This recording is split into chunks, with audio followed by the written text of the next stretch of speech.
Dream میں تو یعنی جب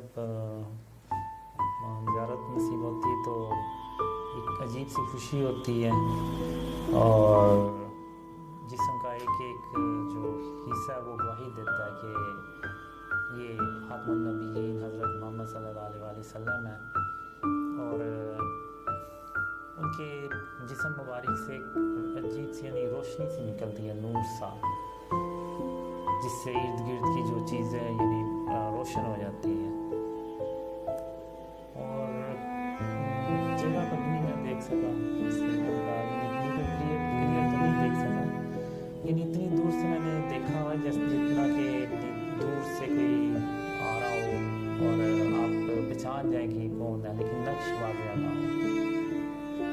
تو اس طرح سے دیکھا ہے. کچھ ڈریمز میں آپ صلی اللہ علیہ وسلم کے یہاں تک نظر پڑی، پھر کچھ ڈریم میں یہاں سے نیچے تک، لیکن مکمل چہرہ جو ہے نا وہ ایک کلیئرلی نظر نہیں آیا، کبھی دیکھا نہیں ہے. ان کی شان ایسی ہوتی ہے کہ وہ ہمت ہی نہیں پڑتی ان کی چہرے مبارک کی طرف دیکھنے کی.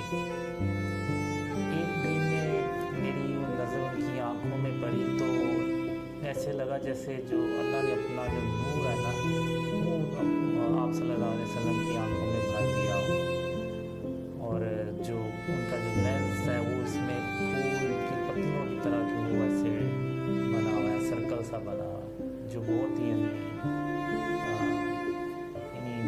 بیان سے باہر ہے بیان کرنا. تو یہ ایکسپیرینس ایسا ہوا. اصل میں تو یہی ہوتا ہے کہ جو ٹیکنالوجی اسی کو ہی مسلمان یوز کرتے ہیں، اور ایون جو کیا کہتے ہیں کہ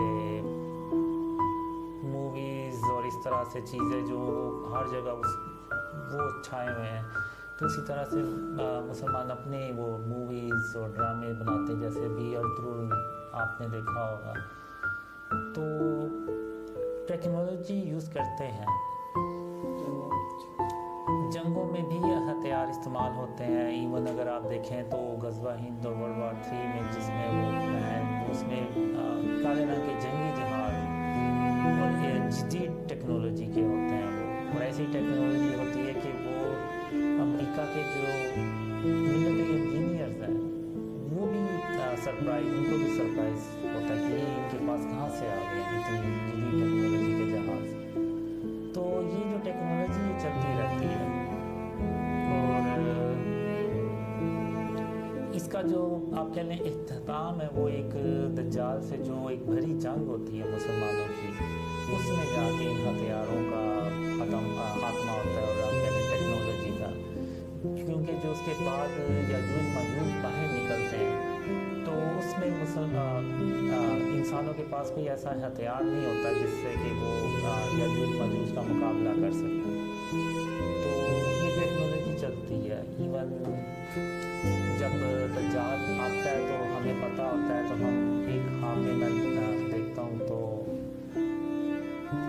اس میں مسلمان پریپریشن کرتے ہیں دجال کے اگینسٹ، اور ہتھیار بناتے ہیں بہت بہت ہیوی قسم کے. تو ان ڈریم سے تو یہ ظاہر ہوتا ہے کہ یہ ٹیکنالوجی آگے چلے گی، اور اس کو ایسے ہی یوز ہم کریں گے، مسلمان یوز کریں گے اس ٹیکنالوجی کو. تو اصل میں یہ جو ڈریمز ہیں یہ جو سچے ہوں گے یہی ریوارڈ ہوگا مسلمانوں کے لیے بھی، اور جو ڈریمز پھیلا رہے ہیں ان کے لیے بھی. تو بیسیکلی تو یہ ڈریمز یہی بتاتے ہیں جو آنے والے ایونٹس ہیں اس میں یہ کچھ ہوگا، تو اس کے لیے پریپریشن کرنی ہے، اس کے لیے ہمیں پہلے سے تیاری کرنی ہے. جیسے یوسف علیہ السلام کے دور میں ایک بادشاہ کو خواب آیا تھا کہ 7 سال اگلے جو ہیں وہ خشک سالی کے آئیں گے. اس کی تعبیر جو یوسف علیہ السلام نے بتائی تھی وہ یہی تھی. تو وہ جو ہے وہ انہوں نے اس کی پریپریشن کی اور اس مشکل وقت کو گزارا. اب یہ بھی جو ڈریمز ہیں یہ بھی اسی طرح سے آنے والے ایونٹس جو ہیں ان کو بتا رہا ہے کہ یہ آنے والے ہیں، تو اس کے لیے پریپریشن کرنی ہے. اور وہی وہ ریوارڈ ہوگا، اور وہی وہ اللہ کی جو بلیسنگ ہوں گی اور اس کی رحمتیں ہوں گی وہی ہوگی.